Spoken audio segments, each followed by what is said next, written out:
एक रंग बिरंगा छोटे से आकार का पक्षी जो नुकीली चोंच से लगातार धीरे धीरे पेड़ के तने पर वार करता है और उसकी सख्त चोंच मजबूत पेड़ की छाल में लगातार वार करके छेद तक कर देती है। इस पक्षी को कठफोड़वा कहा जाता है। इन दिनों बिहार में भी इसी तरह जाति के तने में धर्म वाली कठफोड़वा राजनीति हो रही है।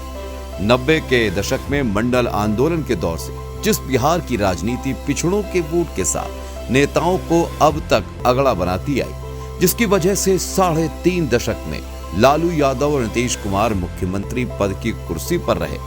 अब सवाल यह है कि क्या वहां अब हिंदुत्व की कठफोड़वा सियासत काम कर सकती है? जिस वक्त पटना में नीतीश कुमार और तेजस्वी यादव यानी चुनाव के सबसे बड़े दो चेहरे एक दूसरे को बीमार और बउआ बताने में जुटे हैं, उसी वक्त पटना में हनुमंत कथा करने पहुंचे बाबा बागेश्वर पंडित धीरेन्द्र कृष्ण शास्त्री कथा मंच से हिंदू राष्ट्र की बात करते हैं। एक तरफ बागेश्वर वाले बाबा की बिहार में हनुमंत कथा चल रही है, तो दूसरी तरफ राजनीति अपनी पट कथा तैयार कर चुकी है। बिहार में बाबा बागेश्वर के आगमन से सियासी आग लगी। बाबा बागेश्वर ने हिंदुओं को लेकर एक अलग हुंकार क्या भरी कि सियासी दलों में हाहाकार मच गई। बागेश्वर बाबा धीरेन्द्र कृष्ण शास्त्री राष्ट्रीय जनता दल के निशाने पर हैं और उनके बिहार आने को लेकर सियासी बवाल मचा हुआ है। एक बात हम निवेदन कथा तो करेंगे, पर हम पहले ही एक बात निवेदन कर दें, जो हमारी कथा को लाइव सुने, भैया हम किसी पार्टी के प्रचारक नहीं हैं, हम हिंदुत्व के विचारक हैं।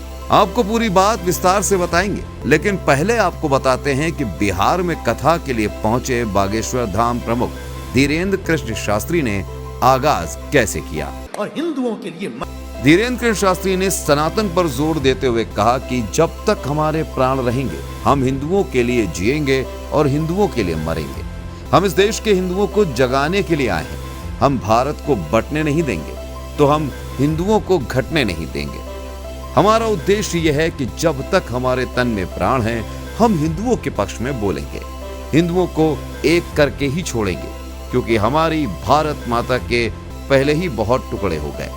अब भारत को हम बंटने नहीं देंगे, अब हम हिंदुओं को घटने नहीं देंगे। तो जिनको भी हमारा बिहार आने पर बुरा लगा हो, जिन्होंने जो भी कहा, उन्हें के लिए एक ही बात है, सेम टू यू। पंडित धीरेन्द्र कृष्ण शास्त्री ने कहा कि किसी भी देश में मुसलमानों को निकाला जाएगा तो इस दुनिया में 65 मुसलमान देश ऐसे हैं जो कि उनका स्वागत करेंगे, लेकिन फिजी, सूरीनाम, पाकिस्तान, भारत, नेपाल और मॉरिशस जैसे वो देश जहां हिंदू मौजूद हैं, अगर वहां से हिंदुओं को बाहर किया जाता है तो फिर वह हिंदू कहां जाएगा? किसी भी धीरेन्द्र शास्त्री ने कहा कि हमको बिहार आने से जितना रोका जाएगा हम उतना ही आकर यहाँ कथा करेंगे। उन्होंने कहा कि मुझे यहाँ आने से रोका जाएगा तो मैं मकान भी बना लूंगा। अगर हमें रोकेंगे और हम मर जाएंगे तो हम फिर बिहार में ही अगला जन्म लेंगे। तो भी हमारे बिहार आने से बुरा लगा हो और जिन्होंने भी जो भी कहा हो, सेम टू। साफ है कि धीरेन्द्र शास्त्री फुल फॉर्म में हैं। उनके तेवरों से बिहार की राजनीति में सियासी उबाल आ चुका है। धीरेन्द्र शास्त्री ने कहा कि वो अपने लिए थोड़ी आए हैं, वो इस देश के हिंदुओं को जगाने के लिए आए हैं। उन्होंने कहा कि वो अपनी लड़ाई नहीं लड़ रहे, बल्कि दुनिया के 150 करोड़ हिंदुओं की लड़ाई लड़ने आए हैं। तो उन्होंने ये भी कहा कि वो किसी पार्टी के प्रचारक नहीं, बल्कि हिंदुत्व के प्रचारक हैं। बस बाबा के हिंदुत्व को लेकर विचारों ने राष्ट्रीय जनता दल की नींद उड़ा दी, क्योंकि विधानसभा चुनाव आने वाला है। ऐसे में राजनीतिक पार्टियों को यह भी डर है कि कहीं हिंदू वोट का ध्रुवीकरण न हो जाए। यही वजह है कि बाबा बागेश्वर के बयान को लेकर बिहार में आरजेडी ने मोर्चा खोल दिया।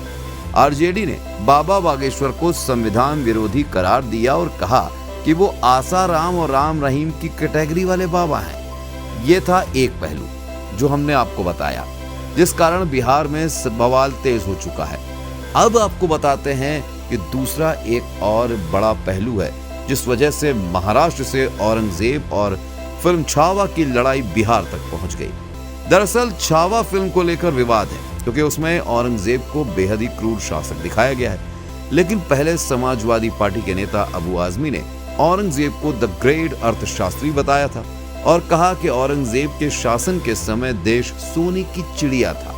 तो उनके बाद अब बिहार में जेडीयू एमएलसी खालिद अनवर ने भी औरंगजेब को एक अच्छा शासक बता दिया है।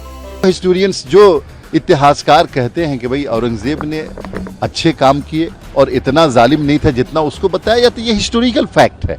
इस देश में बाबर भी आए, इस देश में अकबर भी आए, इस देश में औरंगजेब भी आए, इस देश में बख्तियार खिलजी भी आए, ये इतिहास में है ना। जबकि इसके पहले बाबा बागेश्वर के एक्स हैंडल से एक पोस्ट की गई जिसमें औरंगजेब की फोटो पर एक लाइक पर 1 जूता और एक रीपोस्ट पर 10 जूते लिखे थे। इस पोस्ट के बाद ऐसा सियासी घमासान मचा कि आरजेडी ने चुनाव और राजनीतिक षड्यंत्र से इसे जोड़ दिया। लेकिन हैरान कर देने वाली बात यह थी कि बाबा बागेश्वर के जिस हैंडल से औरंगजेब वाला पोस्ट किया गया वो बाबा बागेश्वर धाम का था ही नहीं। दरअसल बाबा बागेश्वर धाम का एक हैंडल है जो ऑफिशियल है, जिसमें बाबा धीरेन्द्र शास्त्री से जुड़ी जानकारियां दी जाती हैं, उनकी कथाओं का वक्त और अन्य बातें उसमें शेयर की जाती हैं। ऐसे में औरंगजेब को लेकर बाबा के नाम के फर्जी हैंडल से बवाल मचाया गया। अब भले ही बाबा बागेश्वर ने अपने हैंडल से औरंगजेब को लेकर कुछ भी नहीं कहा, लेकिन चूंकि वो सनातन और हिंदू राष्ट्र की बात कर रहे हैं तो बिहार में आरजेडी के निशाने पर तो आ ही गए हैं। हाल ही में बुंदेलखंड के दौरे के दौरान पीएम मोदी ने पंडित धीरेन्द्र शास्त्री को अपना छोटा भाई बताया था और कहा था कि वो एकता के मंत्र के प्रति लोगों के जागरूक कर रहे हैं। उसकी एकता को तोड़ना ही इनका एजेंडा है। इस माहौल में मेरे छोटे भाई धीरेन्द्र शास्त्री जी काफी समय से देश में एकता के मंत्र को लेकर लोगों को जागरूक करते रहे। इधर बाबा जो फ्रॉड नाम की मतलब उतना बड़ा फ्रॉड बाबा, लगभग 2-3-4% बाबा जो संत हैं उसको छोड़ दीजिए, शंकराचार्य जी को छोड़ दीजिए, तो लगभग इनके जो राम रहीम से लेकर के इनके टुच्चे बाबा लोग हैं, ये लोग फ्रॉड नटवर लाल है। ये जो एक लोग जिसको बंदर की तरह मार्केटिंग करने के लिए नेता जाते हैं उनको भी बिहार घुमा रहे हैं। तो अब नीतीश जी पर भरोसा नहीं है, नरेंद्र मोदी पर भरोसा बीजेपी को नहीं है। बीजेपी हमेशा बाबाओं पर और गलत चीजों पर भरोसा करके चुनाव जीतती है। अब 16,000 ले लो, 1 लाख करोड़ ले लो, तो एक छोटी सी चीज देने की तो क्षमता रखती नहीं है बीजेपी। और जब चुनाव आता है तो मंदिर मस्जिद गुरुद्वारा शुरू कर देती है। सीता हमारी संस्कृति है, मिथिला मेरी सभ्यता और संस्कृति है, मर के क्या हर परिस्थिति में हम वाल्मीकि का भी मंदिर चाहते हैं कि जो बेतिया में बगहा में रामायण को लिखने वाले वाल्मीकि का भव्य मंदिर बने। सीता जो मेरी संस्कृति है, मेरे जीवन की ताकत है, आज से हम लोग लड़ रहे हैं। ये कब, ये चुनाव के बाद कब करेंगे? तो ये लॉलीपॉप है इन लोगों की। राम मंदिर के पहले बना देते ये, या साथ साथ बना देते, वाल्मीकि का भी, सीता का भी, राम का भी, क्यों नहीं बनाते? बुद्ध के बारे में इनका क्या कहना है? तो ये चुनाव आते हैं तो चुनावी राजनीति करते हैं, इसीलिए ऐसे फ्रॉड नटवर लाल बाबाओं पर बैन लगने की जरूरत है। वो चुनौती देता रहता है कि छेड़ोगे तो छोड़ेंगे नहीं, छोड़ोगे तो छेड़ेंगे नहीं। अरे पगला, तेरे जैसे बाबा बहुत आए और बहुत चल गए बूट लादने। छेड़ोगे, कोई ऐसा संत नहीं बोलता है छेड़ोगे तो छोड़ेगे नहीं। संत कहता है कि बिच्छू का काम है काटना, मेरा काम है, मेरी प्रवृत्ति है उसको माफ करना। ये बाबा का टुच्चागिरी है।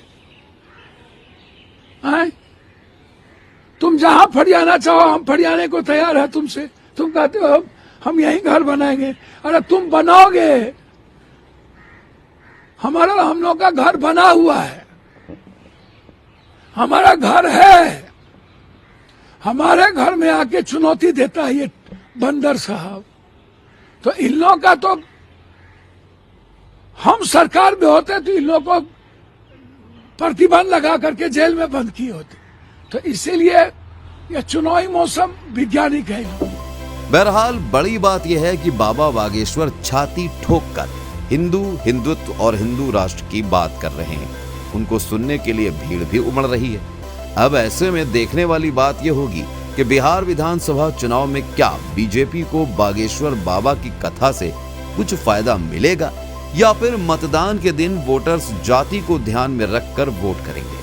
क्या कटफोड़वा दांव कुछ काम आएगा, ये तो वक्त ही बताएगा। Anurag Saxena, special desk, news plus 24।